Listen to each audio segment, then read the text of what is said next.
Hello, I'm Lixia Tang from the College of Humanities and Development Studies at China Agricultural University, located in Beijing. Today, I would like to share with you the story of poverty reduction in China. It's now well known that in past 3 decades, China has been hugely successful in lifting millions of people out of poverty. If we were to use the international poverty line of $1.25 per day, the number of poor in China declined from 835 million in 1981 to around 207 million in 2005. According to World Bank estimates, without China's contribution, the number of people living in absolute poverty on a global scale would actually have increased. If you read the large number of academic articles that deal with China's success in reducing poverty, you will find that many conclude that poor economic growth has been the key feature that explains this achievement. In this talk, I will highlight one important part of this success story: what we call Township and Village Enterprises in China's poor economic growth. Rather than using a big bang strategy and trying to liberalize, privatize, and quickly move to a capitalist market economy, as happened in other former socialist countries, China has adopted a much more gradual approach. We call this approach crossing the river by filling the stone. In short, carrying out piecemeal reforms rather than radical changes. Available evidence thus far shows that such approach has obviously worked in China. The country has now become the second largest economy in the world, while at the same time achieving enormous success in addressing issue of poverty within its borders. At present, China's economy consists of the state-owned sector, the collective sector, and the private sector. We must keep in mind that before China launched major economic reforms in 1978, the state-owned sector was dominant and was responsible for 78% of the country's industrial output. Foreign investments and private actor activities were severely restricted.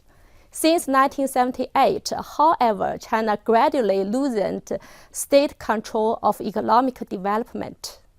In the transition from a centralized planned economy to market economy, China only started to support the development of township and village enterprises in 1984.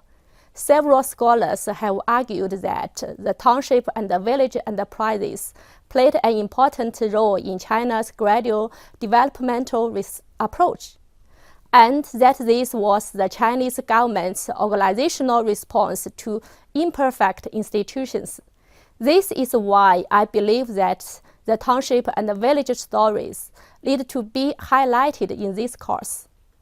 A township and village enterprise, hereafter I will call it TVE, refers to a business unit that belongs to all residents of a rural community. It is thus part of the collective sector.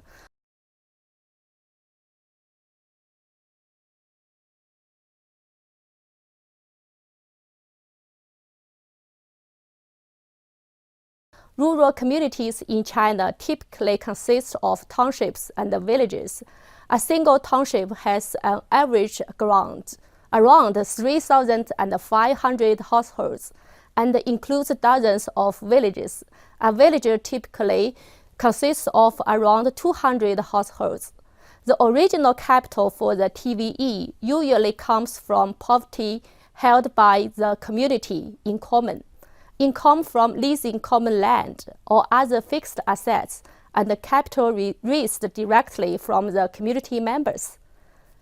The TVE is managed by ordinary citizens residing in the township or village.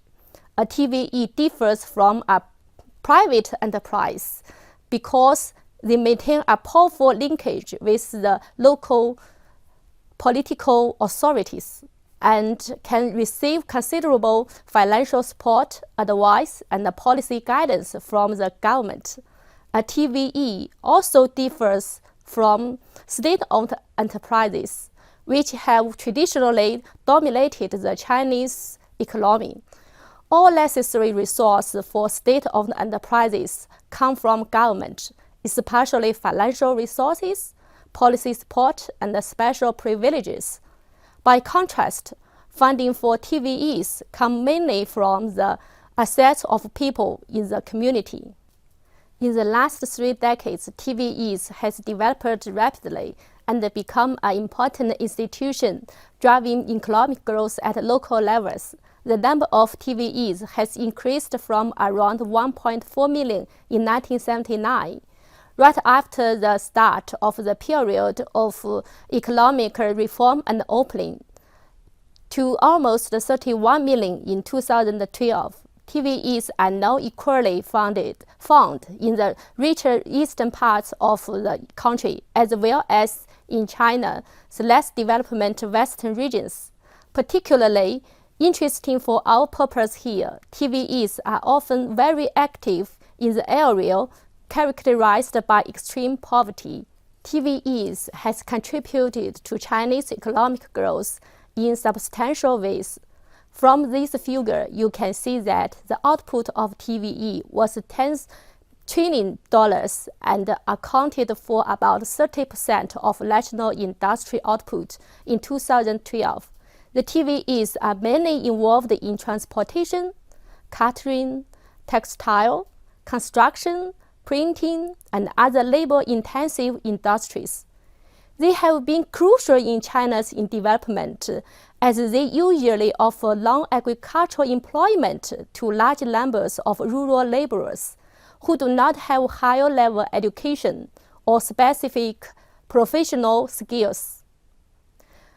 I remembered that when I was a child, there was a small village enterprise for shrimp in my village. All the women, the elders, and even the children in my village went to our TVE to collect a few kilograms of live shrimp, which we peeled at home. We could earn around 1 yuan per kilogram of shrimp that we peeled. My mother did it every day, and I also helped her when I came back from school. We were thus able to supplement the family income for our livelihood. Available macro-level data shows that TVEs in China have had a total of 160 million workers and accounted for about 30% of rural labor in China in 2012. The average annual income of TVE workers was about $3,000 in comparison to $1,200, which was the average annual income of farmers in China. However, it is not just those who directly work with the TVEs that have benefited. Other residents of the local community also benefit.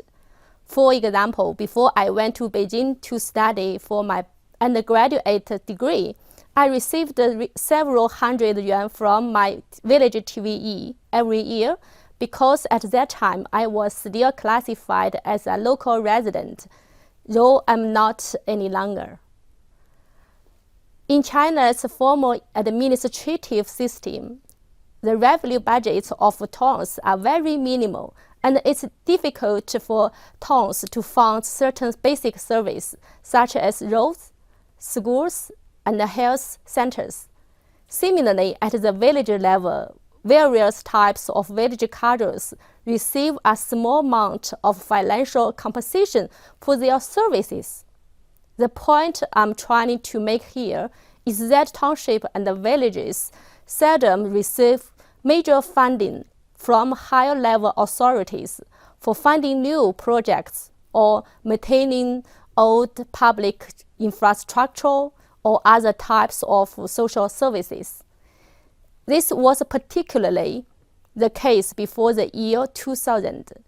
Thus, these local entities have to find money from other sources if they are to offer basic social services to local residents. TVE have thus become the solution to the lack of available public funding, Indeed, according to available statistical data, funding from TVEs are accounting for almost 40% of the total expenditure in rural areas for schools, roads, health care services, and the pensions for the disabled, elders, and the destitute. TVEs also pay for the tuition fees and the living subsidies for local students from poor families who wish to pursue undergraduate studies. In my own village, the TVE paid for an additional old age pension to all residents over 60 years of age. Even today, my mother received around $1,000 every year from her village TVE, which supplements her normal state pension. Township and Village Enterprises contribute to poverty reduction by promoting economic growth, providing non-farm employment, paying higher salaries, sharing profits with the community, providing public services, and special pensions. Furthermore, the TVE model appeals to provide an alternative approach to liberalize the economy in transitional countries, which have not yet developed strong local institutions.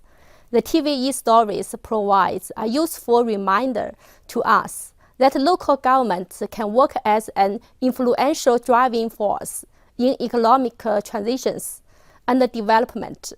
Finally, the experience in China with township and village enterprises shows that the poor benefit immensely from the resource they have to promote development and local welfare, and do not simply have to rely on the state for everything.